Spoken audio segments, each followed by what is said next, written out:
لی was alone۔ زمل نے ایک گہری نظر اقصیٰ پر ڈالی اور کمرے سے باہر نکل گئی۔ پاشا نے پانی کا گلاس ٹیبل پر رکھا اور آہستہ سے بولا، پیو، تمہیں سکون ملے گا۔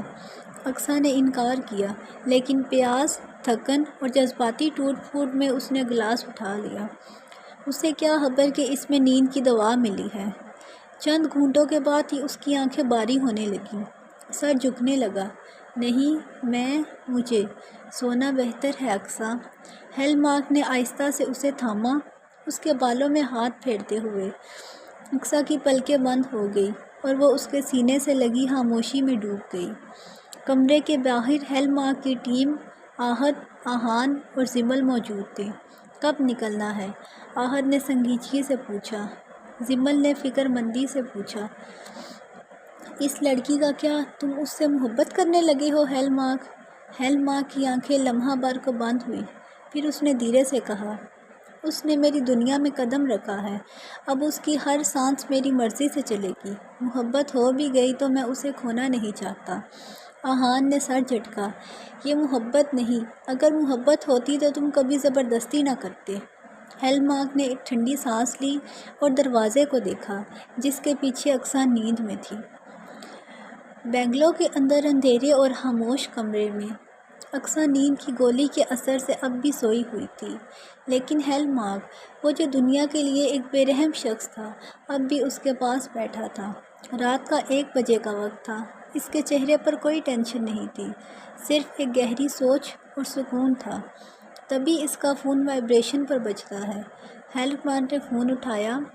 ہیل مارک، دشمن کا بندہ یہاں سے کچھ دور دیکھا گیا ہے، لگتا ہے ٹریکنگ پر ہے۔ ہیل مارک کے چہرے پر ایک ہلکی سی مسکراہٹ آئی، وہ مسکراہٹ جو ہر شکاری کے چہرے پر شکار کرنے سے پہلے آتی ہے۔ آخر مل گیا شکار، اس نے دھیرے سے کہا۔ آہد، آہان، لے کر آؤ اسے، زندہ، بیسمنٹ میں ڈال دینا۔ فون بند کر کے وہ پھر اقصیٰ کی طرف دیکھتا ہے۔ معصوم سا چہرہ جو رونے کی وجہ سے سرخ ہوا تھا، سفید رنگ، سوئی ہوئی بالکل پری لگ رہی تھی۔ اس کے بال ہلکے سے چہرے پر بکھرے ہوئے تھے۔ ہیل مارک دھیرے سے اس کے پاس آیا، اس کی انگلی اقصیٰ کے چہرے کے پاس لے جا کر بالوں کو کان کے پیچھے کرتی ہے۔ تم میری کمزوری نہیں، میری جان بن گئی ہو اقصیٰ، وہ ہلکی سی آواز میں کہتا ہے۔ تبھی آہد اور آہان واپس آتے ہیں۔ ہیل مارک، بندہ لے آئے ہیں، بیسمنٹ میں لے جاؤ، میں آتا ہوں۔ بیسمنٹ میں ایک کرسی پر وہ شخص بندھا ہوا تھا، چہرہ لہو لہان، آنکھوں میں ڈر تھا۔ ہیل مارک نیچے آتا ہے، اس کا چہرہ بالکل سرد، آنکھوں میں ایک قتل کرنے والی ٹھنڈک تھی۔ کس نے بھیجا تمہیں؟ ہیل مارک نے نرمی سے پوچھا۔ ہیل مارک، مجھے کچھ نہیں پتا، بس آبزرویشن کے لیے بھیجا تھا۔ آہد نے غصے سے اس کی گردن پکڑی، بتا دے ورنہ۔ ہیل مارک نے ہاتھ اٹھایا۔ آہد، مجھے بات کرنے دو۔ وہ اس کے سامنے جھکتا ہے۔ سن، یہ میرا گھر ہے، میری بیوی یہاں ہے، اگر تم جیسے کیڑے اس چھت کے نیچے بھی آئے تو سوچ لے کیا انجام ہوگا۔ پھر ایک پل میں اس نے اپنی بیلٹ سے چھپا بلیڈ نکالا اور ایک ہی جھٹکے میں اس کی شہرہ کاٹ دی۔ کسی کام کا نہیں تھا یہ، کوئی انفارمیشن نہیں تھی اس کے پاس، ہیل مارک کہتا ہے۔ خون ایک دم سے نکل گیا۔ آہان نے آنکھیں بند کر لی۔ زمل نے پیچھے دیکھا، صرف ہیل مارک تھا جس کے چہرے پر ذرا سی بھی ہمدردی نہیں تھی۔ ہیل مارک نے چہرہ صاف کیا۔ صاف کرو یہ سب اور اس کی لاش دکھانے لگاؤ، ہیل مارک نے کہا اور چل پڑا۔ ہیل مارک واپس کمرے میں آتا ہے اور الماری سے کپڑے نکال کر چینج کر کے واپس اقصیٰ کے پاس آ کر لیٹ جاتا ہے اور اقصیٰ کا سر اپنے سینے پر رکھ کر آنکھیں بند کر لیتا ہے۔ اقصیٰ نے دھیرے سے آنکھیں کھولی، اس کی پلکوں پر اب بھی نیند کا بوجھ تھا، لیکن جیسے ہی اس نے اپنا سر اٹھایا، اس کی نظر اپنے آس پاس منظر پر گئی۔ اس کا سر ہیل مارک کے سینے پر تھا، آنکھیں بند تھیں لیکن ہاتھ اقصیٰ کے گرد تھا۔ اقصیٰ نے جھٹ سے اپنا سر اٹھایا، ایک دم اس کے سر میں شدید درد اٹھا۔ آہ! اس نے اپنا سارا سر دونوں ہاتھوں میں پکڑا۔ ہیل مارک نے فوراً آنکھیں کھولی۔ تم ٹھیک ہو؟ اس نے فوراً پوچھا اور اپنا ہاتھ اقصیٰ کے ماتھے پر رکھا۔ اقصیٰ نے دھیرے سے سر ہلایا۔ سر میں بہت درد ہے، جیسے کچھ یاد آ رہا ہو یا کچھ بھول رہی ہوں۔ ہیلمارک نے نرمی سے اس کا چہرہ دونوں ہاتھوں میں لیا۔ تمہیں ریسٹ چاہیے تھا، اس لیے میں نے بس تمہاری نیند گہری کی۔ اقصیٰ نے اس کی آنکھوں میں دیکھا، وہ گینگسٹر جو دنیا کے لیے شیطان تھا اس کی اتنی کیئر کر رہا تھا۔ میں فریش ہو جاؤں؟ اقصیٰ نے دھیرے سے پوچھا۔ واش روم یہاں ہے، ہیلمارک نے ہاں میں سر ہلاتے ہوئے کہا۔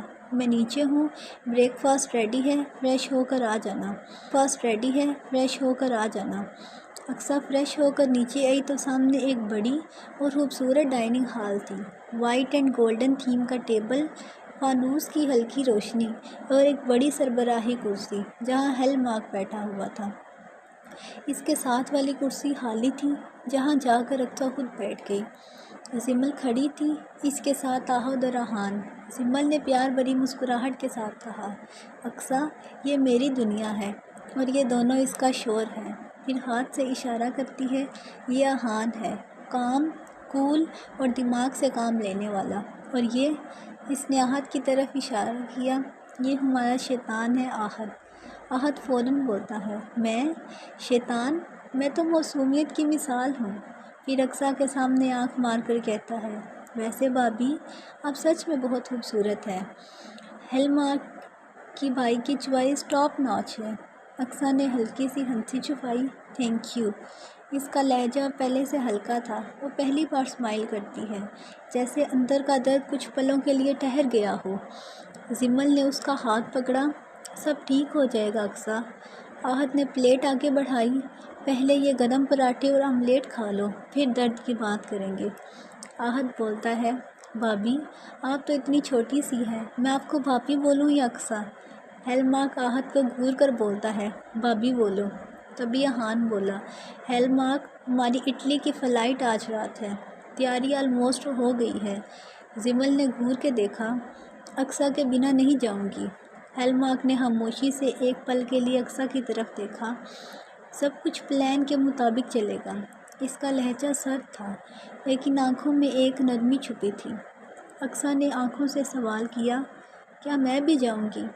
ہیلمارک نے بس ایک مسکراہٹ دی، جہاں میں، وہاں میری بیوی نہیں ہوگی تو کون ہوگا؟ اقصیٰ کے جانے کے بعد گھر میں ایک عجیب سی خاموشی چھائی ہوئی تھی۔ اس کی ماں ہر وقت دعاؤں میں مصروف رہتی، میری بچی کہاں چلی گئی، کسی حال میں ہوگی۔ ان کا دل ہر وقت اس کے لیے بے چین رہتا۔ حارث، اقصیٰ کا بڑا بھائی، گھر میں صرف ایک نام کہتا رہتا، ہیلمارک۔ اگر میرے ہاتھ لگ گیا نا، اس کا نام و نشان مٹا دوں گا۔ لیکن سچ یہ تھا، ہر کسی کی زبان ہیلمارک کا نام لیتے ہی کانپ جاتی تھی۔ ایک دن حارث نے غصے سے پولیس اسٹیشن میں جا کر ٹیبل پر ہاتھ مارا، آپ لوگ کچھ کیوں نہیں کر رہے ہو؟ میری بہن کڈنیپ ہوئی ہے، اس کی زندگی کا سوال ہے۔ انسپکٹر نے آنکھ اٹھا کر صرف ایک نام کہا، ہیلمارک۔ حارث چلا اٹھا، ہاں ہیلمارک، وہ جسے آپ سب انڈر ورلڈ کنگ کہتے ہو، جس کا ڈر آپ کی یونیفارم سے زیادہ لوگوں کے دل میں ہے۔ پولیس والوں کا رنگ اڑ گیا۔ ہیلمارک کا نام سن کر تو بڑے بڑے افسر ٹرانسفر مانگ لیتے ہیں، ہم کچھ نہیں کر سکتے، ایک کانسٹیبل نے دھیرے سے کہا۔ آپ سب بزدل ہو، حارث گرج اٹھا، اگر میری بہن کو کچھ ہو گیا نا، میں خود اس شیطان کا خون بہا دوں گا۔ گھر کے اندر بھابھی نے اقصیٰ کا دوپٹہ اٹھا کر سینے سے لگایا، ان کی آنکھیں نم تھیں لیکن ان کا یقین زندہ تھا۔ اقصیٰ کی ماں روز اس کے کمرے میں آ کر اس کی چیزوں کو دیکھ کر روتی تھی، اللہ میری معصوم بچی، کون لوگ ہیں جو اس کو لے گئے، اسے سکون دے یا رب۔ گھر میں کوئی مسکراہٹ نہیں تھی، صرف درد تھا، انتظار تھا، اور ہیلمارک کا نام جو سب کے دل میں آگ بن کر جل رہا تھا۔ بنگلو کے اندر ایک ہلکا سا شور تھا، زمل، آہد اور ریحان تیاری میں بزی تھے۔ ٹیبل پر بیگز ریڈی تھے، پاسپورٹ، ڈاکومنٹس، سب کچھ ایک جگہ تھا۔ آہد نے سوٹ کیسز کے اوپر بیٹھ کر چلایا، میں تو اٹلی جا رہا ہوں، لیکن ہیلمارک آپ کو میری شیطانی یاد آئے گی۔ بھابھی کو نہ رلانا ورنہ فلائٹ سے اتر کر واپس لے آؤں گا۔ زمل نے ہنس کر اس کا کان پکڑا، تم کبھی سیریس ہو جایا کرو آہد، ہیلمارک پر شرارت کا کوئی اثر نہیں ہوتا۔ آہان جو ہمیشہ کمپوز رہتا ہے بولا، بس کرو تم دونوں کے بیگ چیک ہیں؟ آہد نے اقصیٰ کی طرف دیکھا، پھر ڈرامائی انداز میں بولا، بابی، آپ کا گارڈ جا رہا ہے، اگر ہیل مارک نے تنگ کیا تو مجھے اٹلی سے بلا لینا۔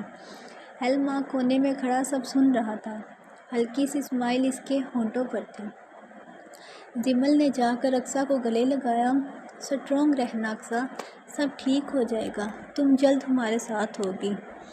آہد نے دونوں ہاتھ جوڑ کر بولا، ہیل مارک، اقصیٰ بابی کا خیال رکھنا، ورنہ اگلی بار آپ کی بندوق نہیں میری آئے گی۔ سب ہنس دیے۔ ایک پل کے لیے گھر کا ماحول بن گیا تھا۔ ہیل مارک نے ان تینوں کو کام بتا کر بھیجا۔ جب کار نکل گئی تو گھر کا سارا سائلنس اقصیٰ پر بھاری پڑ گیا۔ اس نے ڈرے ڈرے ہیل مارک کی طرف دیکھا۔ سب چلے گئے، میں اب اکیلی ہوں۔ ہیل مارک نے اس کے قریب جا کر کہا، میں ہوں نا، تم آرام کرو، نیند لو، صبح جلدی فلائٹ ہے۔ اقصیٰ نے بس سر ہلایا، لیکن نیند اس کی آنکھوں سے دور تھی۔ وہ بیڈ پر لیٹی رہی۔ ہیل مارک اپنے لیپ ٹاپ پر کام میں مصروف تھا۔ اقصیٰ نے دھیرے سے کہا، مجھے اپنے امی ابو سے ملنا ہے، بس ایک بار۔ ہیل مارک نے کچھ نہیں کہا، نہ ہاں نہ نہ، صرف اسکرین پر نظر جمائے رہا۔ اقصیٰ نے پھر سے پوچھا، میں ایک بار ان کو فون کر سکتی ہوں؟ لیکن ہیل مارک نے رسپانس نہیں دیا۔